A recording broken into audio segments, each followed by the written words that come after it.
Bonjour, est-ce que vous pouvez vous présenter, s'il vous plaît? Bonjour, je m'appelle Jean Lambert, je suis artiste, graphiste québécois, installé à Lyon depuis une trentaine d'années.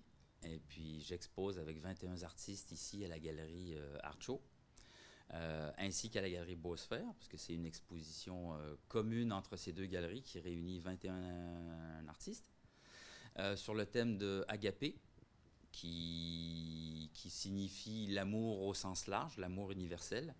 Et en fait, tous les artistes qui sont ici ont interprété à leur manière la notion de l'amour, qui soit spirituel, qui soit physique, qui soit de couple, de la vie, de la nature, parfois même aussi avec des messages contradictoires ou de colère.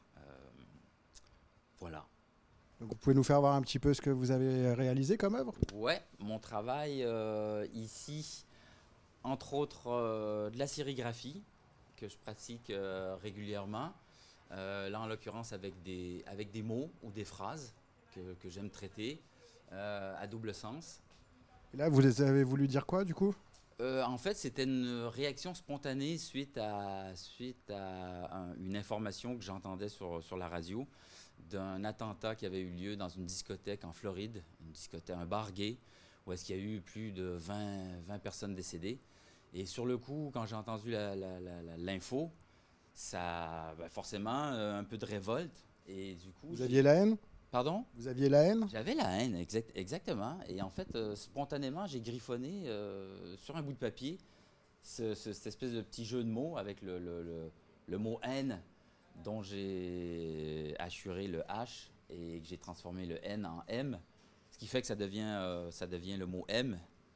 Donc, de quelque chose de négatif, de le transformer en quelque chose de positif. Donc, au départ, c'était vraiment une réaction spontanée, en train de travailler, d'entendre une nouvelle qui te bouleverse, et puis de griffonner quelque chose spontanément. Et puis après, je me suis arrêté sur l'idée, j'ai dit, il faudrait que j'en fasse quelque chose. Et je l'ai édité, j'en ai fait une sérigraphie. Euh, Ici, c'est des collages, c'est du collage numérique, euh, parce que je fais de l'illustration aussi pour différents magazines. Et là, en l'occurrence, c'était un article sur Virginie Despentes. Et le thème de l'article, c'était de demander à des artistes qu'est-ce qu'ils feraient s'ils étaient ministres de la Culture. Et donc, Virginie Despentes, dans l'article, parlait de son engagement auprès des travailleurs, travailleuses du sexe dans les rues, qui est un de ses thèmes récurrents. Et à l'époque, il y avait aussi, quand j'ai fait cette illustration, il y avait la Manif pour tous qui battait son plein. Donc, j'ai un petit peu fait une petite provoque en récupérant le symbole de la République et de la transformer, ou du moins de prendre comme modèle pour cette Marianne une poupée gonflable. Et j'ai appelé ça Plaisir solitaire pour tous. Donc c'est un petit pied, c'est un petit pied de nez. C'est pas de la provoque, c'est un petit peu de dérision. Par... Virginie dépend de la Croix-Rousse, c'est lyonnais aussi, ça. Absolument, absolument. Donc, puis j'aime bien le côté irrévérencieux qu'il peut y avoir quand on remet en question certains fondements, soit de la pensée, soit de l'État, soit de le...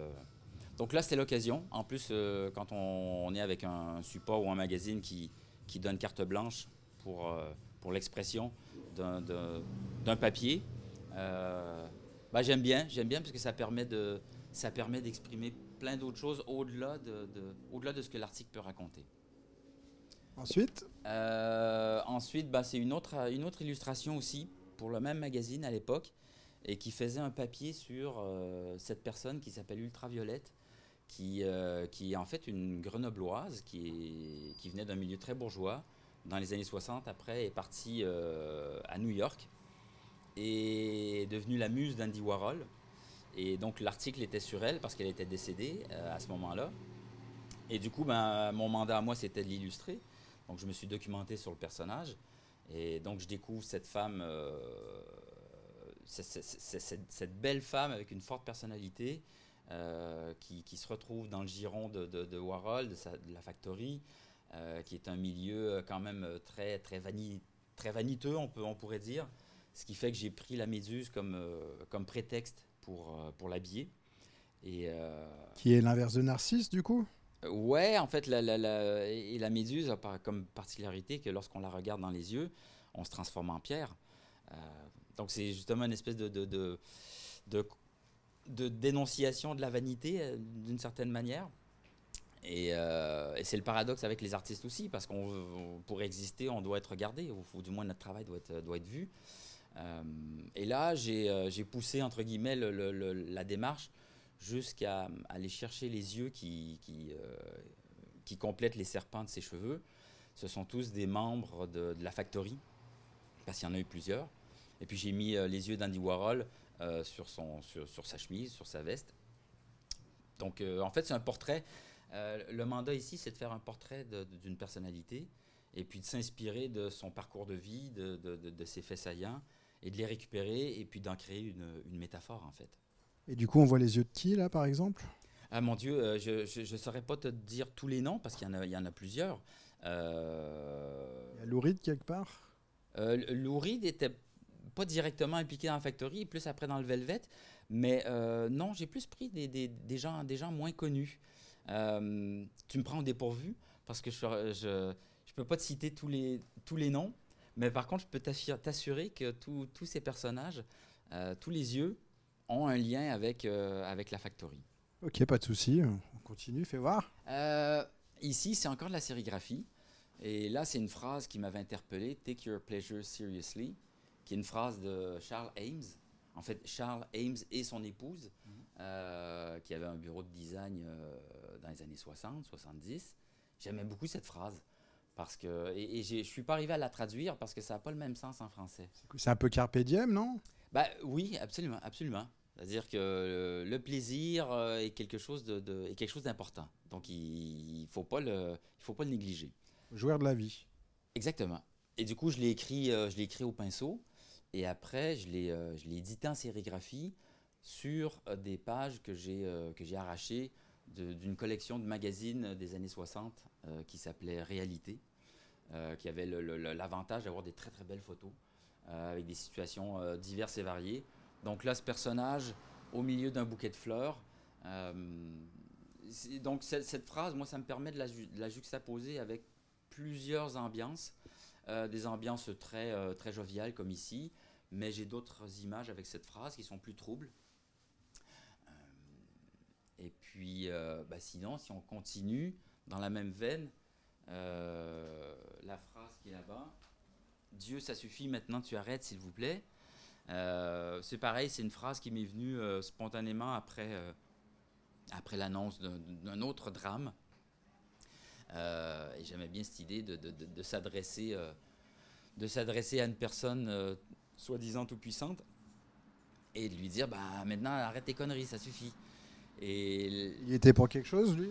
J'en sais rien, mais si on prend Dieu au sens premier du terme, ça serait lui ou elle qui oui, ou elle. dirige tout ou qui fédère tout. Donc en fait, spontanément, sans réfléchir, tout ce qui est bien émane de Dieu, mais tout ce qui est mal, à quelque part, peut-être aussi. Donc, si tel était le cas, je me suis octroyé le droit de lui dire arrête tes conneries maintenant, ça suffit. Vous étiez en colère? Un petit peu, oui. Et du coup, vous avez écrit cette inscription sur quoi exactement? J'ai sérigraphié donc sur des pages qui sont issues d'un Larousse médical illustré de 1907, très exactement. Donc, un vieux bouquin, un vieux papier sur lequel il y a diverses maladies. En l'occurrence, ici, c'est le paludisme, mais j'en ai fait d'autres où est-ce que c'est la rage. Donc, je trouvais le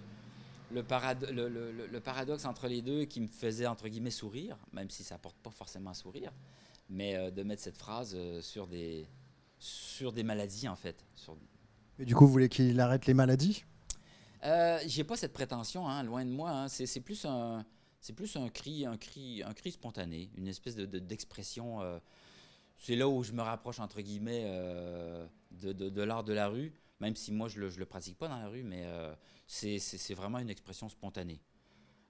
Et après, je pense que c'est à chacun d'y voir la signification ou le sens. C'est le propre de l'artiste aussi. Hein. L'artiste ne fait que montrer les problèmes, mais sans les résoudre. On n'a pas cette prétention, mais on peut souligner et mettre en avant des dysfonctionnements, des problèmes et des choses bien aussi, en fait. Hein. Mais on n'apporte pas de solution et pas forcément d'explication non plus trop poussée sur la démarche. Et ce qui fait que le spectateur, après, peut se faire sa propre idée. Et dans l'autre galerie, du coup, je crois que vous avez proposé une peinture. Dans l'autre galerie, ouais, parce que je fais à Beausphère. À Beausphère, sur le quai Fulchiron, dans le 5e. Où est-ce que là, j'expose une toile grand format, 2 mètres par 1 mètre, de l'acrylique, du collage. Encore du collage avec des papiers anciens. J'aime bien travailler avec cette matière-là. Parce que le papier ancien a une charge émotionnelle que je ne connais pas. Parce que quand je récupère un vieux bouquin, qui ont parfois plus de 100 ans, je m'imagine dans ma tête que ce bouquin a traîné dans des greniers, il a traversé 3 guerres, il est passé de famille en famille, il a déménagé, il a été sauvé d'un incendie. Enfin, je ne connais pas l'histoire du papier, mais j'aime fantasmer sur tout ce parcours. Et je récupère ce support et je m'en sers après pour mes tableaux. Et donc là, sur la galerie Beausphère, c'est un tableau qui, à la base, parle de l'eau. Dans toute sa 360 degrés, je dirais, autant la force de l'eau avec la vague, autant l'eau comme source de vie, autant l'eau comme fontaine de jouvence, comme mouvement perpétuel, une forme de liberté aussi, parce que j'aime bien l'image de, quand on pense à une rivière, la rivière est toujours là, mais c'est jamais la même eau qui passe devant soi.